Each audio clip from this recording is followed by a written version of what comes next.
জয় শ্রীকৃষ্ণ। রাধে রাধে। জয় মা লক্ষ্মী।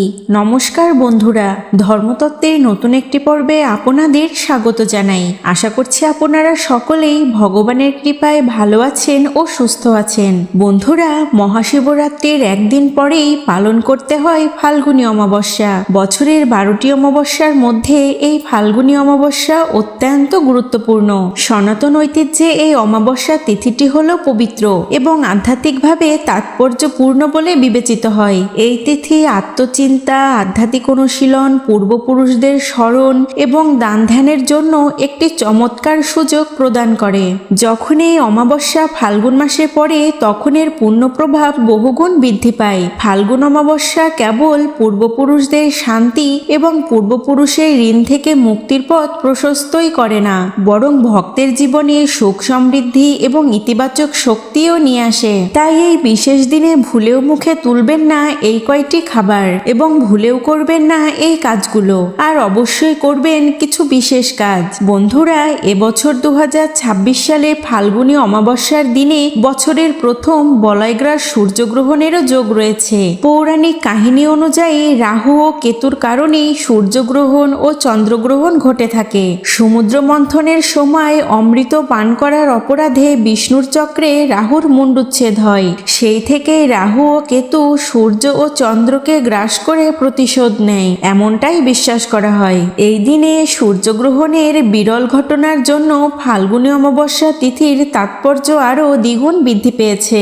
তাই এই দিনে কিছু বিশেষ সতর্কতা অবশ্যই মেনে চলতে হবে, যা জানতে পারবেন আমাদের ধর্মতত্ত্ব চ্যানেলের এই ভিডিওটির মাধ্যমে। তো বন্ধুরা, আজকের ভিডিওটি কিন্তু খুবই গুরুত্বপূর্ণ হতে চলেছে, তাই সকলকে অনুরোধ করব ভিডিওটি অবশ্যই ভক্তির সহিত সম্পূর্ণ শ্রবণ করবেন। তাহলে চলুন মূল আলোচনায় যাওয়া যাক। তো প্রথমে আপনাদের জানিয়ে দেই 2026 সালের ফাল্গুনী অমাবস্যার তারিখ এবং শুভ সময়। হিন্দু পঞ্জিকা অনুসারে 2026 সালের ফাল্গুন মাসের কৃষ্ণপক্ষের অমাবস্যা তিথি 17 ফেব্রুয়ারি 2026 মঙ্গলবার পালিত হবে। অমাবস্যা তিথি 16 ফেব্রুয়ারি বিকেল 5:54 শুরু হবে এবং 17 ফেব্রুয়ারি বিকেল 5:30 শেষ হবে। তাই উদয়াতিথি অনুসারে 17 ফেব্রুয়ারি ফাল্গুনী অমাবস্যার উপবাস, পূজা, তর্পণ এবং দান করার সর্বোত্তম দিন। বছরের প্রতিটি অমাবস্যারই বিশেষ গুরুত্ব ও তাৎপর্য রয়েছে, কিন্তু ফাল্গুন মাসের এই অমাবস্যার তাৎপর্য রয়েছে অধিক। হিন্দু পঞ্জিকার সবচেয়ে শুভ দিনগুলির মধ্যে একটি হলো এই অমাবস্যা তিথি। অমাবস্যা তিথি হলো পূর্বপুরুষদের প্রতি শ্রদ্ধা জানানো, পিতৃশ্রাদ্ধ করা, গায়ত্রী পাঠ করা এবং পরকালের জন্য প্রার্থনা করার একটি উপলক্ষ। অমাবস্যা তিথিতে পূজা পাঠ, গঙ্গা স্নান এবং দান অত্যন্ত ধর্মীয় কিছু কার্যকলাপ। ভক্তরা প্রায় তাদের পূর্বপুরুষদের প্রতি শ্রদ্ধা প্রদর্শনের জন্য তাদের বাড়িতে পুরোহিত এবং ব্রাহ্মণদের আতিথ্য করেন, তাদের সাত্ত্বিক খাবার, পোশাক এবং দক্ষিণাও প্রদান করেন। ইতিহাস থেকে জানা যায় যে পিতৃতর্পণের প্রথা পূর্বপুরুষদের পূজার দীর্ঘস্থায়ী ঐতিহ্যকে প্রদর্শন করে। ফাল্গুনী অমাবস্যা বিশেষভাবে পিতৃতর্পণ, শ্রাদ্ধ এবং পিণ্ডদানের সাথে জড়িত। যে ভক্তরা তাদের পূর্বপুরুষদের তারিখ জানেন না, তাদের জন্য অমাবস্যা তিথিটি তাদের পূর্বপুরুষের জন্য তর্পণ করার সেরা সুযোগ। বিশ্বাস করা হয় যে এই দিনে ভক্তি সহকারে প্রদত্ত নৈবেদ্য পূর্বপুরুষদের সন্তুষ্ট করে এবং তাদের আশীর্বাদে পরিবারে সুখ, শান্তি এবং সমৃদ্ধি বয়ে আনে। অমাবস্যা পালনের মাধ্যমে গ্রহমণ্ডলী শান্ত হয় এবং নেতিবাচক প্রভাব দূর হয়। অমাবস্যায় গঙ্গা স্নান করলে শরীর ও মন পবিত্র হয়। এই দিনে পবিত্র নদীর জল থাকে অমৃতের মতো। ফাল্গুনী অমাবস্যার দিনে স্নানের জন্য সবচেয়ে শুভ সময় হলো ব্রহ্ম মুহূর্ত। এই সময়টিকে আধ্যাত্মিক ও শারীরিক সুস্থতার জন্য সর্বোত্তম বলে মনে করা হয়। এই সময়টি মানসিক স্বচ্ছতা, শক্তি এবং নিরাময় প্রদান করে এবং নেতিবাচকতাও দূর করে। এছাড়াও অমাবস্যায় দান করলে অনেক জীবনের পাপ ধুয়ে যায় এবং জীবনে অনেক আনন্দও পাওয়া যায়। শাস্ত্রে বলা হয়েছে যে গ্রহণের সময় বায়ুমণ্ডলে এক ধরনের বিশেষ শক্তি সক্রিয় হয়ে ওঠে। এই সময়ে দান, জপ এবং আধ্যাত্মিক সাধনার গুরুত্ব সাধারণ দিনের তুলনায় বহুগুণ বেড়ে যায়। সূর্যগ্রহণের সময় করা দান পাপ ধ্বংস করে, নেতিবাচক শক্তি হ্রাস করে, গ্রহের দুর্দশা থেকে মুক্তি দেয় এবং একজন ব্যক্তির আর্থিক ও আধ্যাত্মিক সমৃদ্ধি বয়ে আনে। তদুপরি এই দান পূর্বপুরুষদের জন্য শান্তি বয়ে আনে। তাই আপনারা যারা এই অমাবস্যায় দান করবেন তারা সূর্যগ্রহণ থাকা অবস্থায় দান করবেন। হিন্দু ধর্মে দানকে সর্বোচ্চ পুণ্যের কাজ হিসেবে বিবেচনা করা হয়। শাস্ত্রে বলা হয়েছে যে সম্পদের 3টি পথ রয়েছে, দান, ভোগ এবং ধ্বংস। এর মধ্যে দানকে শ্রেষ্ঠ বলে মনে করা হয়, কারণ এটি কেবল একজন ব্যক্তিকে পুণ্যই প্রদান করে না, বরং সমাজে করুণা এবং সম্প্রীতিও বৃদ্ধি করে। গোস্বামী তুলসীদাস কলিযুগের দানকে সর্বশ্রেষ্ঠ পুণ্য হিসেবে বর্ণনা করে বলেছেন, ধর্মের 4টি স্তর, সত্য, করুণা, তপস্যা এবং দান, যার মধ্যে কলিযুগে দান সর্বোপরি। যে কোনো রূপে প্রদত্ত যে কোনো দান একজন ব্যক্তির মঙ্গলের পথ প্রশস্ত করে। কিন্তু এখন প্রশ্ন হলো, কি দান করলে ফাল্গুনী অমাবস্যায় অধিক সুফল পাবেন আপনারা? বন্ধুরা, একটি কথা সব সময় মনে রাখবেন, অন্নদানের থেকে বড় দান আর কোনো কিছুই হতে পারে না। সকল দানের মধ্যে অন্নদান হলো সর্বশ্রেষ্ঠ।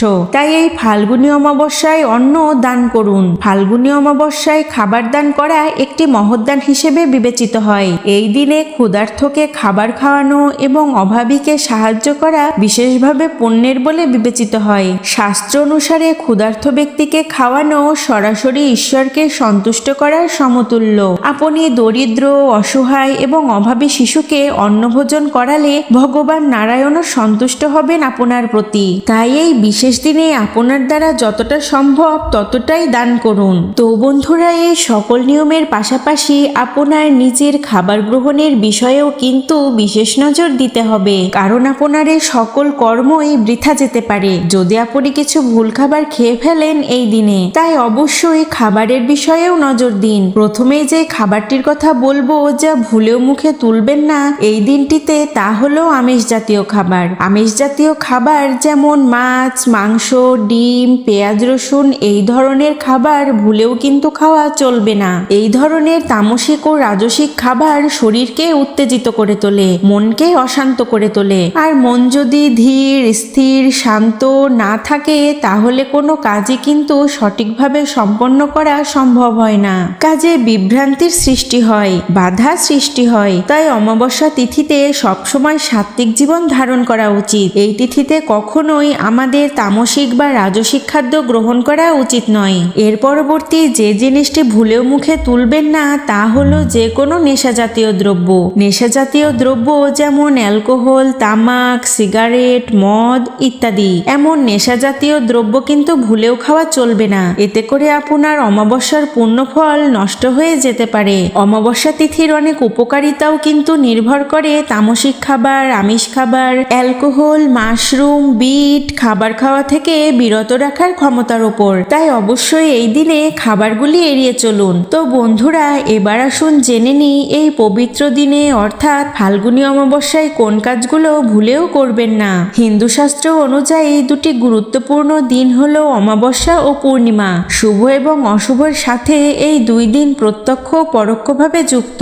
হিন্দু ধর্ম অনুসারে অবশ্যই তিথি নিয়ে নানা ধরনের রীতিনীতি, নিয়মকানুন প্রচলিত রয়েছে আমাদের মধ্যে। কিছু কাজ রয়েছে যা অমাবস্যা পূর্ণিমায় করতে নেই। তো প্রথমেই যে কাজটির কথা বলবো যা করবেন না তা হলো কোনো ক্ষৌর কাজ করবেন না এই দিনে, অর্থাৎ চুলদাড়ি নখ কাটবেন না এই ফাল্গুনী অমাবস্যার দিনে। চুল এবং নখকে তন্ত্র অনুসারে শরীরের নদীর অংশ বলে মনে করা হয়। পূর্ণিমার দিন জীবন প্রবাহ খুবই উচ্চ অবস্থায় থাকে, তাই মনে করা হয় পূর্ণিমার দিন চুল কাটা যাবে না। অপরদিকে অমাবস্যার দিন যেহেতু মানুষের জীবন খুবই নিম্নমুখী অবস্থায় থাকে, তাই সেদিনে কিন্তু নখ কাটা যাবে না। অমাবস্যা তিথিতে অশুভ শক্তির প্রভাব প্রচন্ড পরিমাণে সক্রিয় থাকে, তাই এই দিনে আপনার গৃহ কখনো অন্ধকার করে রাখবেন না। এই অশুভ শক্তির প্রভাব কাটানোর জন্য বাড়ির মূল দরজার সামনে 2টি তিলের তেলের প্রদীপ অবশ্যই প্রজ্বলিত করবেন। এই প্রদীপ প্রজ্বলিত করলে বাড়ি থেকে সমস্ত